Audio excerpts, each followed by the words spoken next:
We lived across the street from a graveyard where I learned how to ride a bike and took many strolls, so living there never really scared me. I was always a curious kid and really liked to explore the graveyard and look at the tombstones to see if I could find one older than the others. Sometimes in the middle of the night I would explore our house, looking through closets, cabinet doors, and the attic, until one day I decided to look through the basement. I walked down the stairs just after midnight on a Tuesday, my parents sound asleep in their room. Like I said before, I was a curious kid, and I liked going through things just to see what I could find. I never took anything. I just looked and put whatever it was back in its place. As I got to the bottom of the stairs, I looked around at everything down there. Our basement looked almost like a dungeon. Dirt floors, cold stone walls that were built in the late 1800s, maybe the early 1900s.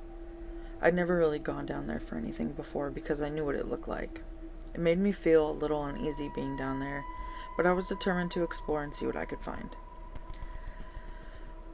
I noticed my dad had some exercise equipment down there in the corner of the basement.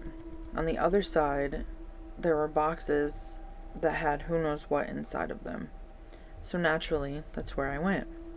I started moving the boxes around, opening each one as I moved it to see what was inside. There were a lot of boxes, but I looked at them and moved them with purpose, knowing I had to put them back into place so no one knew I was down there moving stuff around. As I got to the last box, I noticed what looked like a manhole cover to a sewer on the basement floor. I thought to myself, why is there a manhole cover in the basement? Shouldn't that be outside on street level? Now remember that I said I was curious. Well, my curiosity got the best of me, and I instantly wanted to know what it was doing there in my basement and what was inside of it. Thankfully, my dad had tools down there, and I so happened to find a nice big crowbar that would do the job of taking the cover off of the floor. I grabbed the crowbar with my small, skinny arms and all my might. I pried the cover off the floor. It was heavy and made of thick steel, but I got it off. I couldn't see anything when I looked inside. It was pitch black in there. So I went to my dad's tools looking for a flashlight when I heard something come from the hole in the floor. It sounded like a moan. All of the hairs on my body stood up at once, and I stood there paralyzed in front of my dad's toolbox. I looked back at the hole, but saw nothing.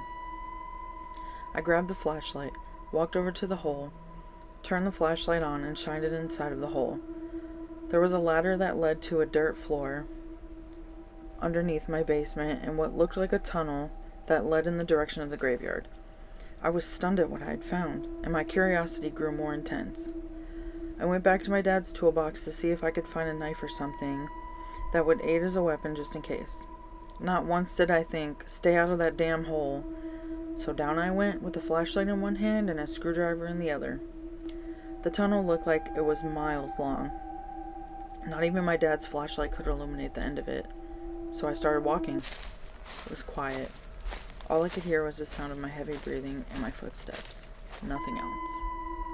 I had been walking for about 15 minutes, but it seemed like an eternity. I heard footsteps behind me, so I turned around as fast as I could and shined the flashlight in the direction that I had heard the sound come from. But there was nothing there. I did a complete 360 and saw nothing around me but dirt walls. So I kept moving forward, trying to figure out where the tunnel led to. As I kept walking, I tripped over something I hadn't seen. I went face first into the dirt, half mad and half embarrassed at myself for not paying better attention. I started to get up slowly, with one knee on the floor, when I heard heavy breathing that wasn't my own. I looked up while I was kneeling on the floor, and that's when I saw it.